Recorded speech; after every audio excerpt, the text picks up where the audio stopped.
did not always want to fill out the paperwork and get the federal funding for things like free and reduced lunch. So statistically, sometimes Woodruff doesn't appear to be as impoverished as it is.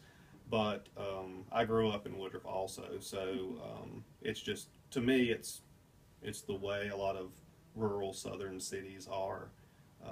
But the interesting thing about students in poverty, especially at the high school level, is teenagers figure out how to mask it.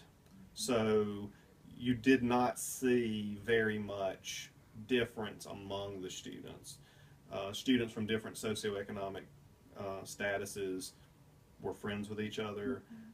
Most of the kids dressed very similarly. So by high school, the masking is pretty strong. You can see, my wife is a kindergarten, first and second grade PE teacher.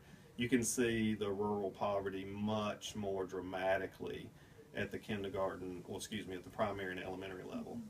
But by high school, it's a lot of the teachers are from this area, so they know it, but it's not very recognizable. That's interesting. I wouldn't have thought about that. Yes, it's a fascinating phenomenon. And when you teach there a long time, you don't really pay that much attention. Even though I'm from the area, and I realize that, there would be little moments when students, I taught, a lot of times I taught students for 2 years. I'd have them in 10th grade and again in 12th grade. Sometimes I had them 3 years because I had journalism also. And something would tip me off that a kid that I'd known for 1 or 2 or 3 years really lived an impoverished life, and they had hidden it. I don't even think consciously. But these things come to your attention? Would it be, communicating with the family? Sometimes they would out and out. One kid I'm thinking about, the guy's 40 now, so it's kind of silly to call him a kid. I've been teaching a long time. But I think by the time he was a senior, he basically confronted me with it. That, because he was coming to terms with it. So, but there were other things that would give it away. Some things about knowing the neighborhoods they lived in, or taking a kid home. I took a soccer player home one time, and he had really fought me on taking him home. And when you coach, you can't leave until all the players have been picked up. And it would get to be 11 or 12 o'clock at night, and me waiting on a family member to come pick it up, and I'd be like, listen, it's easier for me to drive you home. And he lived at the end of a horribly rutted dirt road that I know without a doubt he was mortified for me to see, which was kind of disappointing because I literally, at the beginning of my life, I lived in Enoree, South Carolina, which is a little smaller, dead mill village below Woodruff. I mean, I grew up in very similar places that a lot of my so-called poor students grew up, and it meant nothing to me, but he was still embarrassed. Right. So it would be little things. A lot of times, meeting their parents or going to their homes, you would go, oh wait a minute.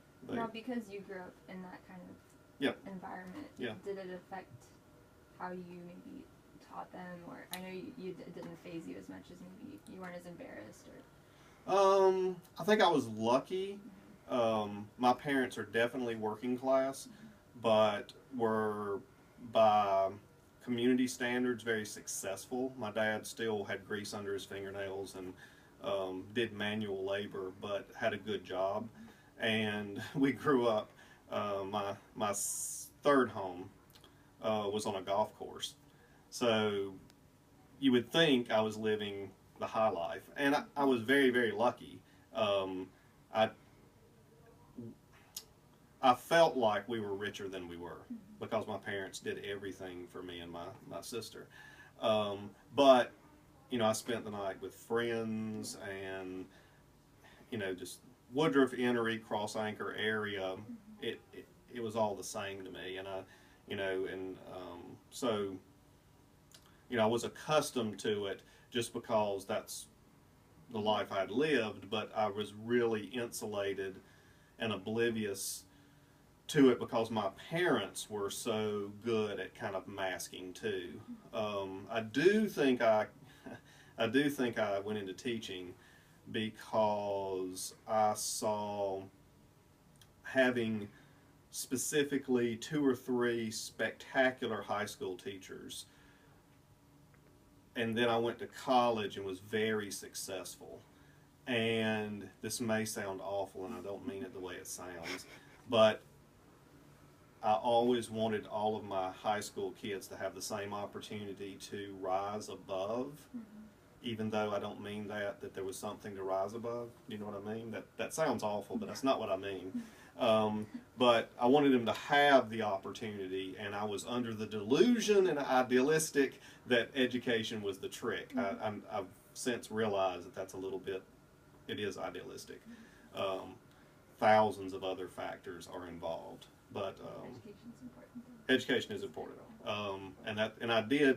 I very much was thrilled to go back to my hometown and teach. It was hard. There were a lot of hard, weird things about it. Do you notice a difference academically in that population? Like if you go back to your hometown to... Kids today are way better than we were. The whole idea that things are worse is the silliest thing I've ever heard of in my life.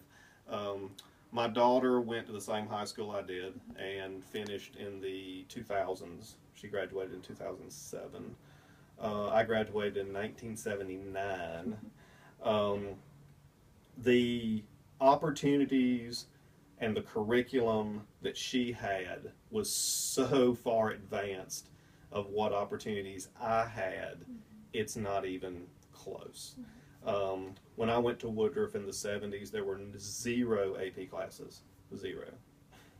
And when I taught at Woodruff, we had the highest percentage of students in AP classes in the state. So just in the short time to when I started teaching there, the curriculum was so much more advanced. Even though it's a little redneck school district, the opportunities are fantastic there. I think schools are way better than they used to be. I mean, that's another thing that people say, they don't know what they're talking about when they say that. And when I look at Furman students, I'm embarrassed at myself at your age. Furman students are so beyond what I was when I was in college. And I was a smart kid, you know, and I was a good kid. I made A's, but sophistication, academic background, it doesn't even compare. And what do you teach now at Furman? Education. And I'm also I teach first year seminars in our seminar program. Okay. Thank you. So did any of your experience with that teaching in high school, does that have any effect on you now related to the poverty? I know you said it wasn't completely noticeable, but some people obviously kind of stayed resonated with you. Well, I mean, probably my main area that I worry about is poverty in education, poverty and race in education. So when I'm teaching Furman students to become teachers, they get a huge dose of that. My May-X here is a poverty studies component to it. So I've gravitated toward, I think mainly being a working class academic, which is really unusual. Professors don't tend to come from that background. And I went to all state colleges. I didn't go to private schools anywhere. And and so I think it's had a huge impact on how I prepare Furman students to become teachers. But I think I'm also extremely sensitive to the Furman students who don't fit the typical Furman student. So students at Furman who feel like outliers, whether it's cultural or racial or socioeconomic, I'm very sensitive to that. I kind of notice them, but I also have that pattern when I was teaching high school. The kids that didn't fit in kind of gravitated toward me. And I do feel like the outliers I try to pay close attention to. But I'd say the biggest impact has been I try to prepare people who are going to be teachers to have a better understanding of poverty and race and those issues. I think that's one of the great things that we are put into the classrooms, in the community. Absolutely. They're not all, Yeah, the biggest struggle for people who are going to be teachers who are Furman students is almost none of your students are like you. And that's the biggest hurdle to come over. And I would say within that is not judging them for not being like you. Many of us, and I'm a straight A student. I'm a hard worker, and it's easy to think that you're a good student because you tried hard, and to disregard that I'm probably a good student because my mom happened to be my mom, and some genetic accidents. So I try not to take a lot of credit for that, and so I think there's I think my background with my students in the high school have instilled humility in me, and I try to pass on humility. But a lot of that too is from being older, and I've gotten far more humility in advancing age. The fear of at any moment I could fall down and break my hip and die will make you humble. So just throw that joke in. Thank you. Sure. That sounds great. Thank you very much.